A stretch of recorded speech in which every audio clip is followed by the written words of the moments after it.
There is a place we often visit only in sleep, when memory no longer obeys the rules of time, and sounds, long buried beneath decades of silence, rise up as softly as breath in chilled air. Listen closely. Do you hear it?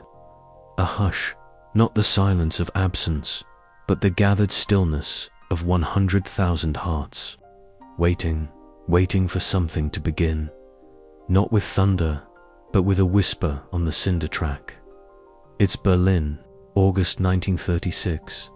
The sky is a pale grey curtain, UNMOVING. The flags overhead do not sway, and in the center of the Olympiastadion, a single figure tenses at the line, not just a runner, but a ripple against the tide of history. A young black man, in a stadium built by those who believed in the perfection of whiteness, wears the hopes of those denied even a seat in the stands. But we are not quite there yet, because every great race begins somewhere else, long before the starting gun, long before the cheering, long before the questions of history look like answers. So let us go back, far from the lights of Europe, to a smaller hum, where the noise is the clinking of tools in soil, where the thunder is distant and slow, and where, like all legends, Jesse Owens began as a boy whose world was made of dirt paths, cloud-draped mornings, and the soft, unsure rhythm of tiny feet finding their way forward. James Cleveland Owens, born with the calming hush of cotton fields around him. September 12, 1913, Nokeville, Alabama. There wasn't much. No head start, no promises, only the weight of southern heat and the long lineage of skin that had been forced into labor for freedom had a face.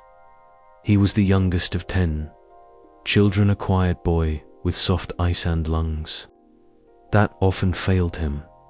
Chronic bronchitis, pneumonia, the kind of ailments that weighed on a chest already burdened with more than its share. And yet, there was something in his Steepven then, not speed, not yet, not training, but a kind of rhythm, as though time bent to meet him, not the other way around. His father, Henry, was a sharecropper man who turned the earth with hands that bore the knowledge of labor passed down through generations, who never got to own what they made grow. His mother, Mary, had a voice like summer shade strong even in stillness, capable of calming storms. Bafer, they touched the porch. Together they moved the family away, the way storms sometimes drift, northward towards something better, or at least something possible. And so they traveled, part of the Great Migration, like hundreds of thousands of others, trading the bruising air of the deep South for the industrial sigh of the Midwest. Jesse was 9 when they reached Cleveland, Ohio, and oh, what a symphony the city must have been to him. Noise, people, machines churning like hearts too big to stay quiet. In a school crowded with stories, he introduced himself as J. But sometimes the simplest stories endure. A teacher, tired perhaps, or not listening carefully, heard Jesse instead. And Jesse he became. It stuck, like dust on a track, like names, sometimes Dowhan, the people saying them. Decide what you will be called. That small slip, that moment of mishearing, became history's version of a door creaking open. But long before Olympic sand medals, before flags and anthems, he was a boy who liked to run. He ran not for fame, not for country, but for the pulse of it, the ache in the legs, the wind folding around him like a secret. He raced the trains skimming by, pulling at the air as though he could outrun noise itself. He ran down alleyways, between smokestacks that breathed fog and soot. He ran across fences, over rocks, through strangers' backyards, No stopwatch, no cheer, only the steady beat of his feet and the curious way he seemed to become lighter with every sprint. It was in Fairmount Junior High where his feet found something more than escape. They found structure. Charles Riley, a coach with eyes for possibility and the patience to wait for greatness rather than demand it. He saw Jesse, not just the speed, but the quiet inside it, a storm moving calmly across the sky. Coach Riley offered warmth, discipline, and perhaps most valuable, consistency. He offered a reason to keep running. Each day after school, they trained, sometimes early, sometimes late. Sometimes Jesse would work his morning shift carrying bags for a local shoe repair shop, then race across town just in time for practice. But he always came, always ran. No one noticed yet, no headlines, no journalists twisting metaphors from his limbs, just a buoyant, his new name and an old pair of shoes, laced Titius. If they were holding the world together at the soles. By the time Jesse had learned to tie his own shoes, he had already known the weight of hardship, though he didn't yet know to call it that. Life in Oakville had taught him early things: to listen when the wind changed, to move gently through the heat, to rise even when the breath inside his chest rattled like old windows in a summer storm. He was sick often, the kind of sick that filled little lungs with worry and wheeze, and made mothers sit all night by the edge of rough pillows, counting the seconds between each shallow breath. There were no real doctors, only tinctures, prayers, and the slow hope that tomorrow wouldn't leave the bed empty. But Jesse kept breathing, barely, at times, and because of that, he kept running. In a world where the body was often more burden than blessing, he was a quiet child, the kind who studied things not through speaking, but through stillness, watched how people moved, how their hands shaped the air when they laughed or worked or mourned. And maybe that's where he learned to move like water, never trying to make a sound, just trying not to get swept under his father's hands. Always smelled like soil, the kind of scent that stays under fingernails, even after the nails are gone. Sun-browned and weather-torn, Henry Owens lived close to the land, turning cotton fields into coin through a system that always gave less than it demanded. Sharecropping didn't build futures, it preserved survival. Nothing more, but survival can still plant other things, seeds, not of crops, but of dreams folded quietly in the corners of a child's mind. Mary, Jesse's mother, kept the house in rhythm, a dance of chores, mended clothes, calloused care. She had the kind of heart that tired often but surrendered never. And when Jesse couldn't breathe, she'd hold him upright, so his lungs had help, remembering how she'd read by kerosene light, so he'd learned that worlds could be bigger than Oakville. Oakville was a place made of dust and dawns, mornings where the rooster's call was softer than a cough, but no less urgent. It was the kind of place where even children worked, and Jesse did. He picked cotton when his fingers were still learning how to hold a pencil. He chopped wood, fetched water, moved as part of the machinette that kept food warm even when there wasn't much to eat. And yet, when he ran, it was different. Running wasn't labor. It didn't hurt in the same way. It was flight, small at first, just across a field, then longer beside wagons. Then chasing the Sooners, it tipped westward over the red clay edge of evening. People began to notice how that boy can move. They'd murmur, not knowing what kind of miracle they were seeing, because speed in Oakville didn't offer escape. No train was stopping there to whisk him away. Fate simply rocked in its porch chair, smiling, waiting. But in 1920, when Jesse was not yet 7, the Owens family decided to move. There was no formal declaration, no proclamation of hope, just a wagon hitched with years of hardship, rolling slowly toward a new possibility. They followed a current felt by many black families leaving the South, heading upward towards T-Stat, steepled their hope in brick and steel instead of cotton stalks.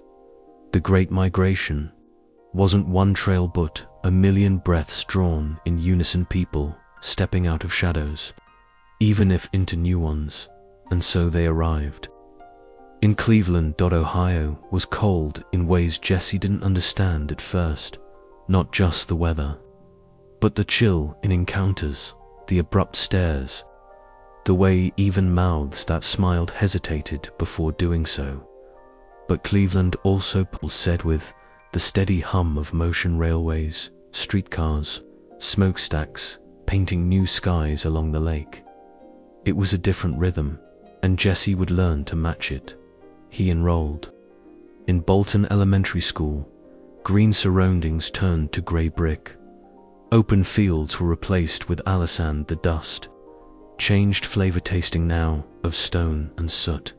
When the teacher asked his name, he replied with careful pride, JC Sof, certain that the way children say things when hoping to be understood.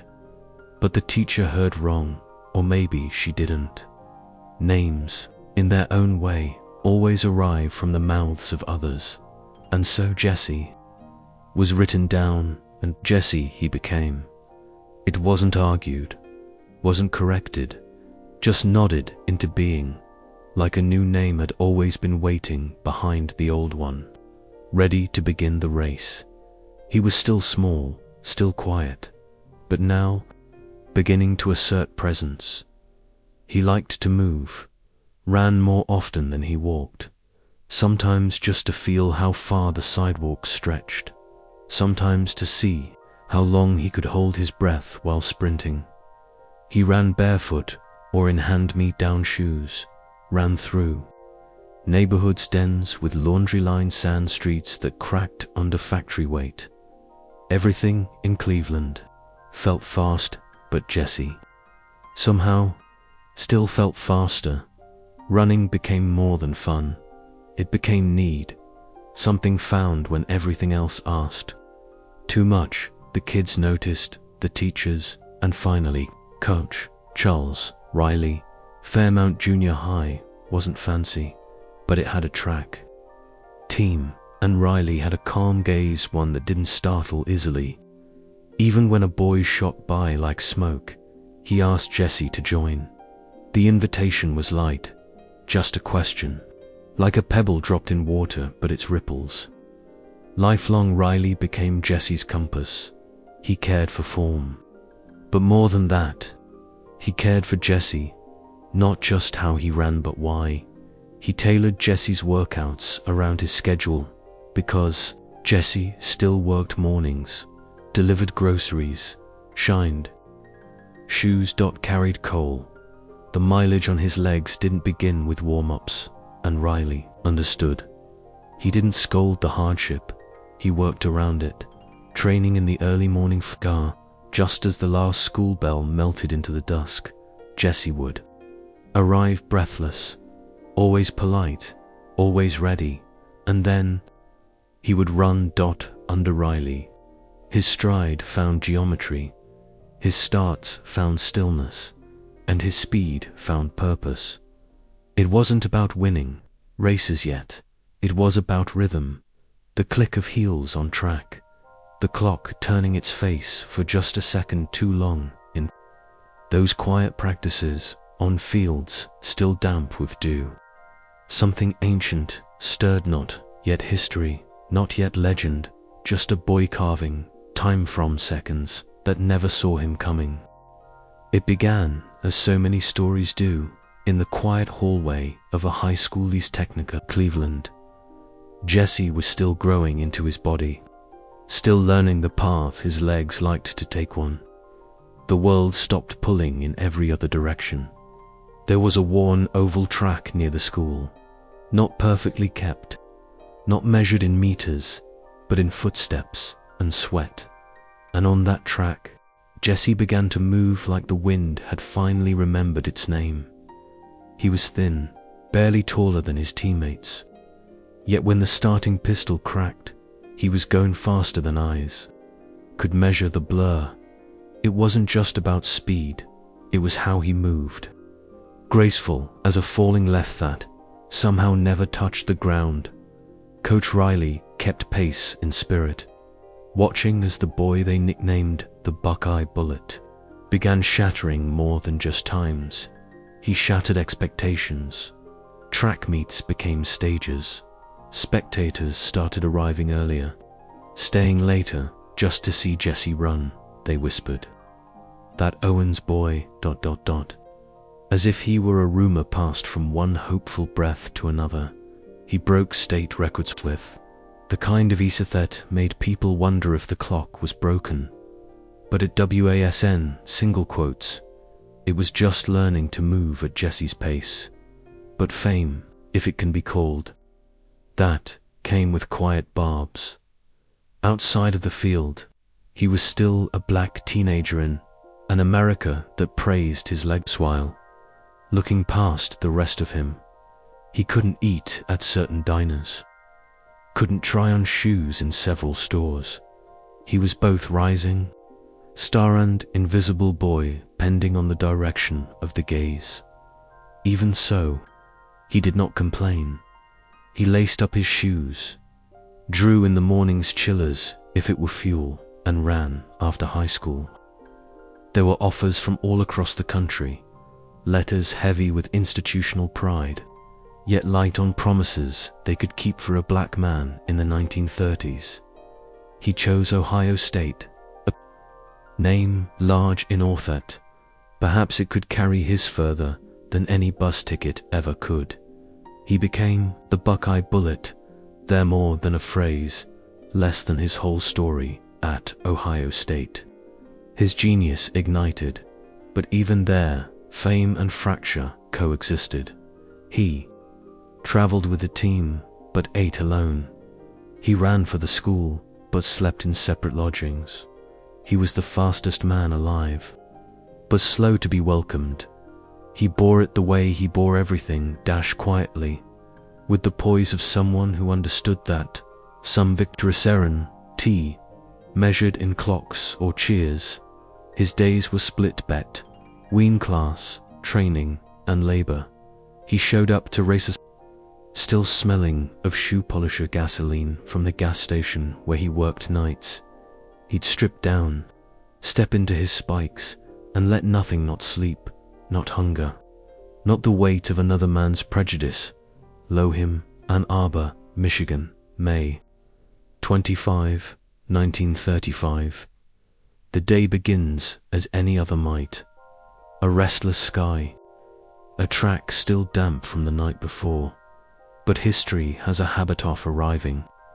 Unannounced, Jesse was nursing a sore back, an injury from a fall on Compustus days prior. Some expected he'd sit out, not him. He stretched slowly, winced, breathed through the ache, and stepped into the blocks. What followed cannot be easily explained. In the span of just 45 minutes, Jesse Owens broke 4 world records for the 100-yard dash, the long jump, the 220-yard dash dot, and the 220-yard low hurdles, each race anew. Consolation painted across the afternoon. The long jump, 26 feet, 8¼ inches. A record that would stand for a quarter century, 25 years, 1 jump. Imagine it, the hush before takeoff, the airborne spell.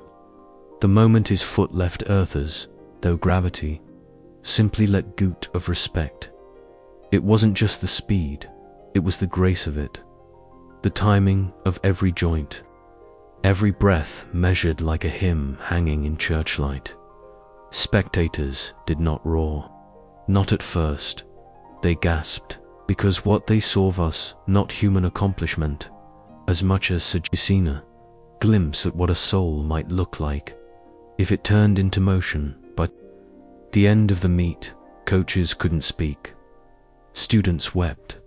Officials rewound stopwatches in disbelief, checking for errors where there were none.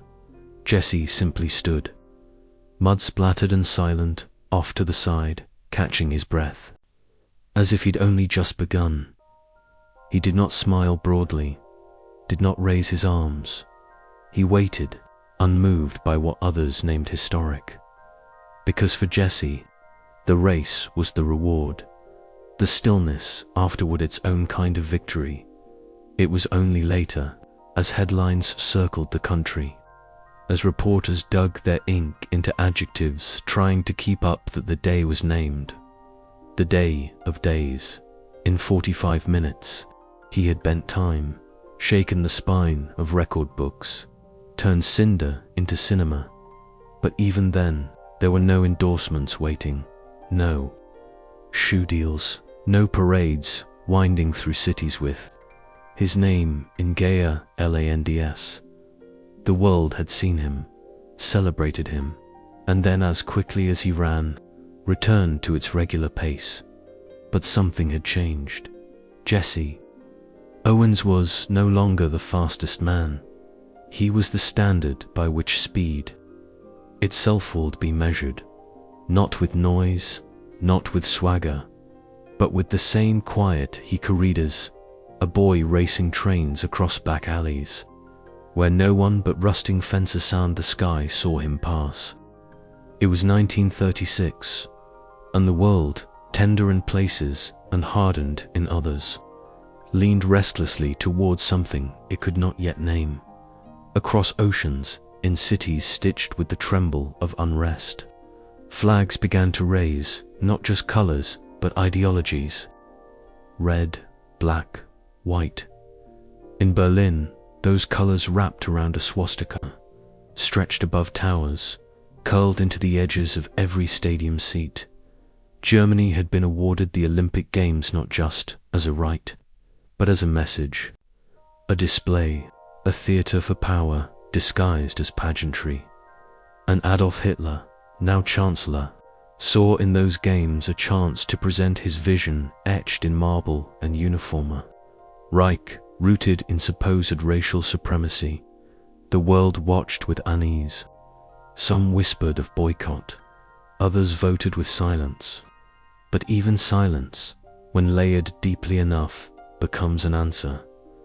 Back home in America, Jesse Owens was still training, still running, still stripping down on cinder tracks, while the press argued if athletes like him should even compete, not just because of world politics, but because the country he would represent denied him rights as basic as a place at the lunch counter.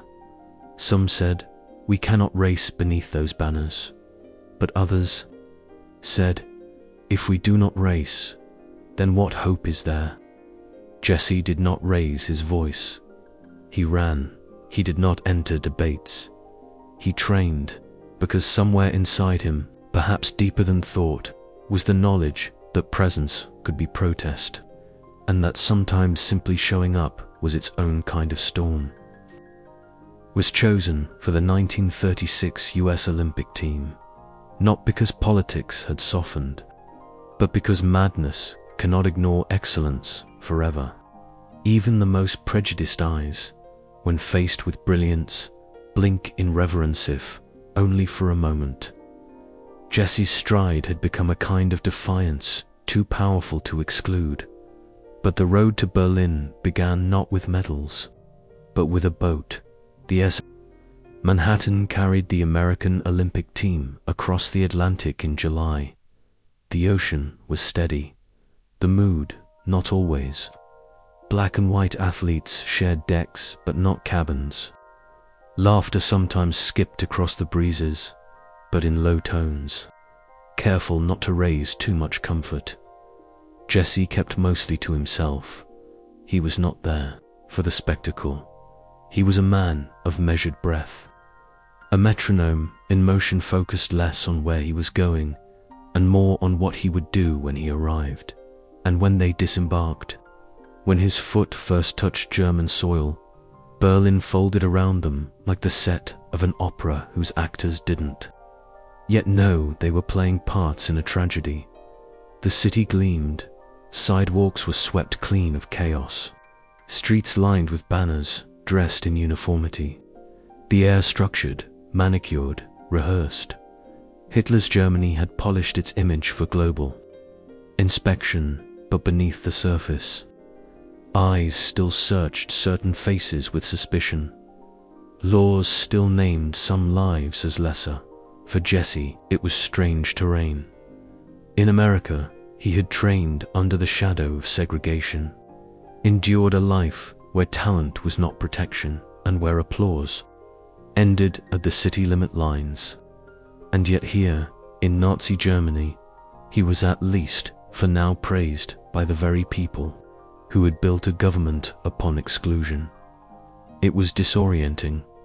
Reporters followed him. Children asked for autographs. Crowds cheered as he warmed up on practice fields wrapped in swastika-tipped breezes in the Olympic Village. He was housed, fed, and treated with a kind of respect America only gave out in headlines, never in policy. He would later reflect. It felt like they wanted me to win. Or maybe they just didn't know how to root against me without tearing their masks. The dissonance was deafening back home, in his own country. He couldn't use a public restroom, marked whites only. Here, he stood in harmony with a team that barely concealed its surprise at his welcome. Whatever kindness he found in Berlin was an endorsement.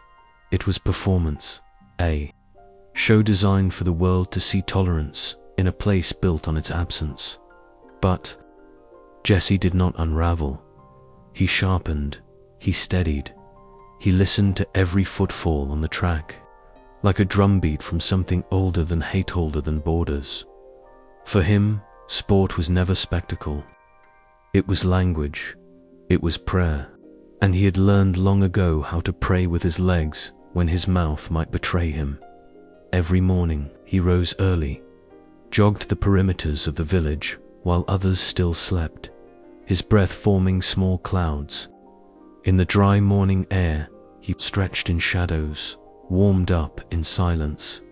He knew eyes were watching, allies, enemies, history itself.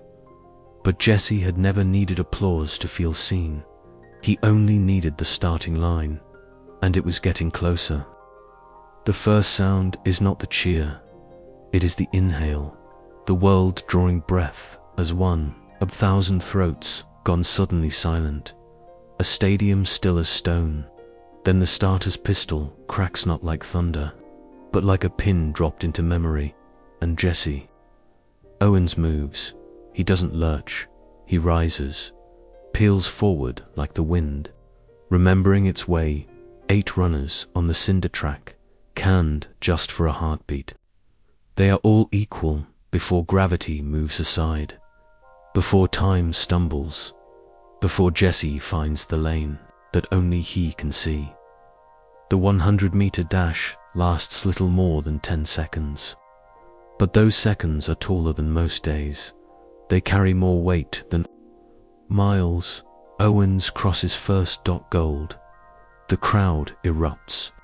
But behind that sound is a ripple of confusion, an empire built on skin, now watching its myth crack. Adolf Hitler, pacing above in his box, does not extend a hand, does not descend. He leaves the stadium early. Though the sky above him does not change, it remains grey. A silence no anthem can lift. But Jesse does not need his handshake. The victory was never Hitler's to confirm. There will be more races, more stages, but this first triumph is a small revolution, woven in laces, measured in meters, felt in the tilted heads of those wondering how a man built from so much denial could run with so much grace. The second event is not run, it's leaped the long jump. Jesse fouls on his first 2 attempts. A step too far, a toe too close to the line. The pressure builds, history tightens around his shoulders, and then a figure approaches him. Smooth stride, silver blonde hair, a smile disarmed of politics. Lars Long, Germany's finest long jumper, broaches the quiet. He offers Jesse advice, suggests where to mark his run so he doesn't foul a third time. Not because it's strategy, because it's right. It is a drift of sportsmanship side, a sea churning with agenda. Jesse takes the advice, adjusts. His mark, carries it forward. He sprints, soars, lands at 26 feet. 5 5/16 inches. Another gold, another. Line stretched across possibility. Irony lingers like perfume in the sea. Olonades. The Aryan ideal steps aside and cheers for his rival. Lars Long is among the first to congratulate him. They walk arm in arm from the pit, photographed, forever encased in an image Germany would later try to sweep away. But some moments are unsweepable. Then came the 200-meter sprint, a wider curve, a longer arc. It is not Jesse's favorite distance, but he never ran for preference, only for presence. His legs, by now, are writing verses, each stride a softened stanza, each breath the comma marking where flight lifts off. He wins by daylight now. The track remembers every cleat print, each race carving itself deeper into the marrow of the games. 3 golds, each heavier, not with medal but with meaning. Yet the most quiet irony would be saved for the relay, the 4x100 meter. Jesse wasn't originally scheduled to run. America had other athletes slated too. In fact, were Jewish removed at the last minute. Quietly, no protest announced, no newspaper trailing the change. Just a roster adjusted to keep the offense to Berlin at a minimum. And so Jesse ran in their place. There is an ache there, muted but certain. He accepts the baton, not just from teammates, but from truths that refuse to be spoken out loud. And he runs, not for the switch, not for the flag, but for the hurt that has no lane to call its own gold. Again, the 4th, the final. It gleams in the sun, but its shine comes. Second toe, the thought that somewhere in a quiet hotel room, 2 athletes packed their bags without ever reaching the starting blocks. The crowd stands. They shout in languages that blur together, but Jesse hears none of it. Victory for him remains in clock ticking softly somewhere between soul and step. In those days, the medal ceremonies were not drenched in description. No, music swelling theatrically, but flags were raised, anthems played, and Jesse, dark-skinned and unflinching, stood, taller than decorum required. He didn't salute, didn't bow. He stood as if standing itself was a refusal to kneel before anything less than truth.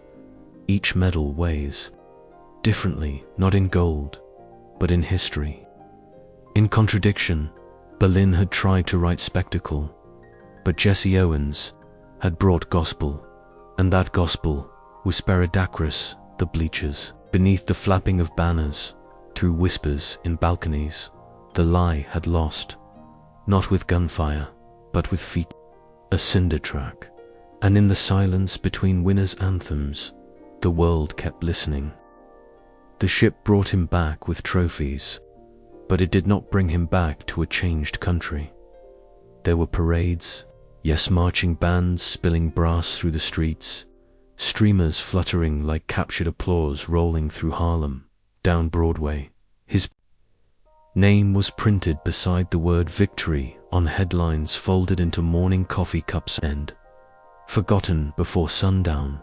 But when the procession halted, when the flags were folded, when the crowds returned to their errands, Jesse was Jesse again, black, In America, gold still warm around his neck, but suddenly heavier in silence. He was invited to a dinner in his honor, but had to ride the freight elevator to enter it. The hotel's front door was not for men like Jesse. Even now, even after Berlin, he told no one off. He gave no speeches. He knew the truth wore a quiet face, here one he had grown up with.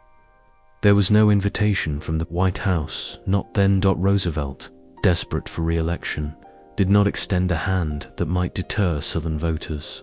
And so, the man who'd outrun Haitian, the world's greatest stage was, left to walk home in his best suit. Unofficial, unremembered in chambers of power. He returned to work because gold does not feed. Because being the fastest man in the world doesn't excuse a black man from rent. He gave speeches, leaned into the weightless currency of fame, but fame fades faster than finish line echoes. Promoters offered him coinif, he would run against horses, and Jesse, dignified and broke, said yes. He lined up in strange exhibitions, his spikes digging into dirt beside hooves. The crowd would giggle, clap, cheer, he'd win. Mostly, the horse would get a slow start, or Jesse would use tricks run for a stretch, then duck behind a curtain and finish. Alongside the animal, he took the dollars, fed his family, paid his debts, because he knew something about making dignity from scraps. Some laughed at him for it, said he had degraded his greatness, but Jesse just looked ahead. People say it was degrading, he later said, but you can't eat gold medals. No sponsors came forward. No shoe company saw value in a black man already peaking. No coaching jobs, no university chairs, and still he woke up every day, tied those same hands that had held flags and relay batoncito, the knots of working man, sold gas, laid tile, moved furniture, toured small towns and auditoriums, telling his story to those who would still listen. For a time, he vanished from public memory. Others came, new heroes, new names. He applauded them, all without jealousy, without interruption. He was never bitter, only tired, only honest, only a man who had renuntal. The world itself paused to look and then made us. If dazzled by a trick of the light, years passed. He found steadier work, promoting physical fitness programs, supported youth activities, used his voice to uplift where his body had once flown. He never resented his country, but he never forgot what it did not do. He raised daughters, loved his wife, Minnie, with the same quiet loyalty with which he approached everything else. She had followed him from Cleveland to Berlin and back again, never needing to boast the way Jesse never did. His home was modest, his days regular. He did not chase the world, he merely stayed in motion while it spun around him, and yet whispers grew, not of derision anymore, but something softer, nostalgia, recognition, remorse. The country began, slowly, to remember, not just the man with medals, but what those medals had meant, what his very presence had disrupted. But before that thaw, he had endured a season after Gloria twilight, not bathed in spotlight, but lit by the small kindnesses he offered others. MCOURAGEMENTS.MENTORSHIPS.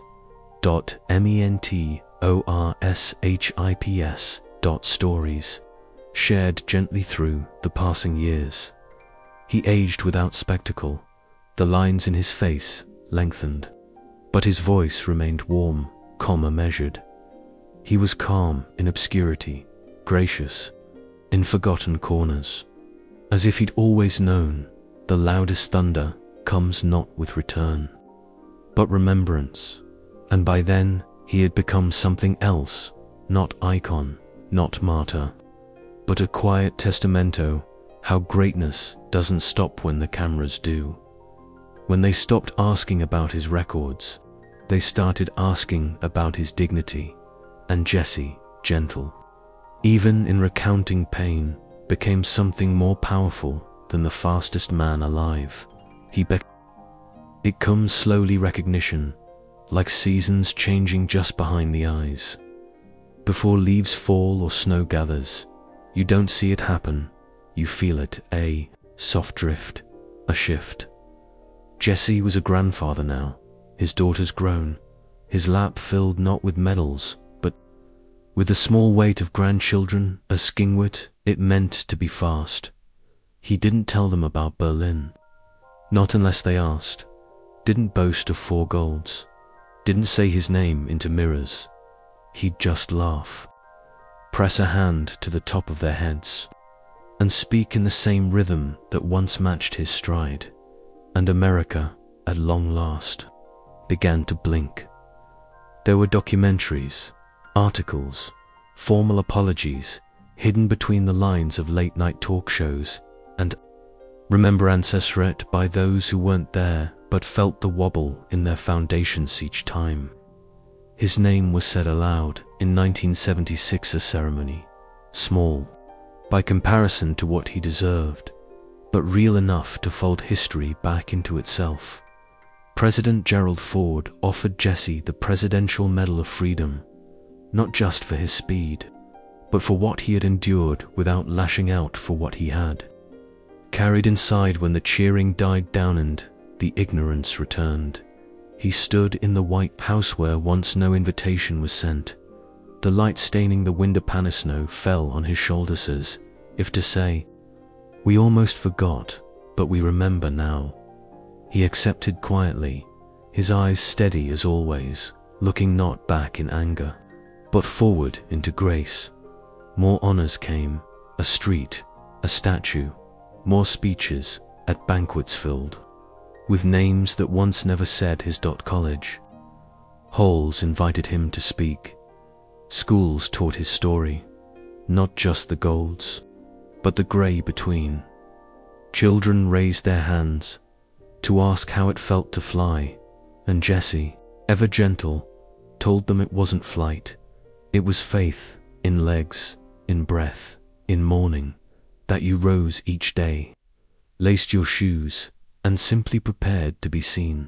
But perhaps the most tender of recognitions, scam not from government or textbook, but from a boy whose father had once stood at the edge of the long jump pit in Berlin. Luz Long's son had grown older too, and he carried a story with him that his father had admired Jesse not just for how he leaped, but for why, and that he, the son, had crossed Oceanstow, meet the Manwo, stood beside Luz in that famous photograph they embraced. Not like strangers, like 2 branches from the same truth, finally linking in wind.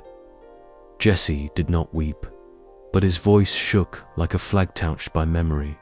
He understood, Fan, perhaps more than ever, that the ripples we leave don't always return when expected, but they return. He spoke of Luz often after that, of what honor meant when no one else was watching, of how a simple gesturean, a field soaked with sinister bannerscald, redraw the world in quiet lines. His final years were soft, health dwindled, the body, once lightning, slowed into ache. He was diagnosed with cancer, still walked when he could, still listened to jazz while sitting on porches, still shook hands like everyone was the first. He never stopped mentoring, never stopped reminding those who are scared that glory fades.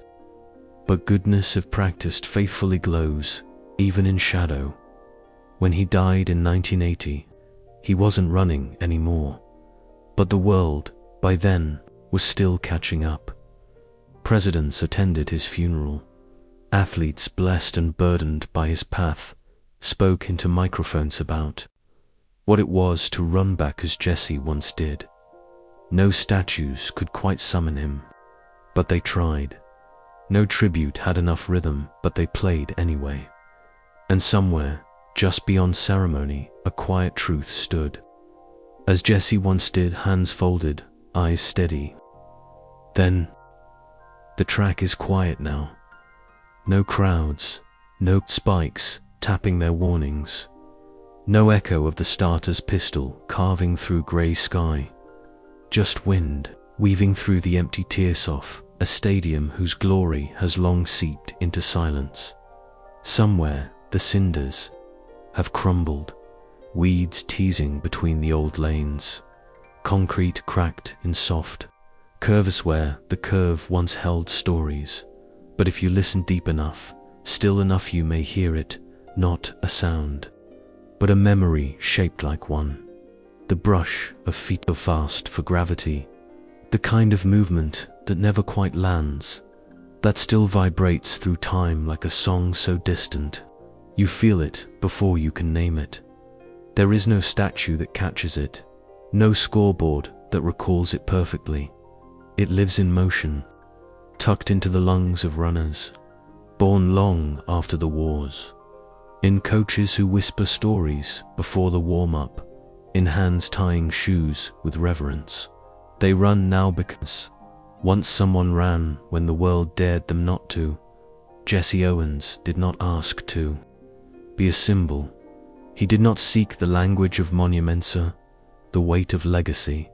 He knelt not before mirrors, but tracks, as if each race was a question asked of the earth. Will you carry me again? And every time the earth said yes. It is easy to celebrate greatness when confetti is falling, harder when greatness lives in silence, when the athlete trains alone, unknown. In early morning frost, Jesse knew that space well, ran there often, not for cheers, but for clarity. Perhaps that is why his footsteps didn't end when his legs stopped moving. They slipped under doorways, into living rooms, schoolyards, civil rights march, into the quiet faith. Some things can still be won with grace. Every gold he earned was not just a medal, but a seed, planted in the soil of a contrinite, yet ready to grow the truth. But it grew anyway, not in parades, but in hearts, not in headlines, but in hushed prayers. Be those who also ran from fear, from chains, toward futures not yet visible. It's been decades, and still his story folds back around us like nighttime sheetsand, the calm telling of old tales. It's in the way a young children's for the bushes to feel alive, in the sprinter who bows before the blocks, not out of habit, but gratitude, in blurred film reels and sepia stadium shots where a figure forever leans forward in towed possibility.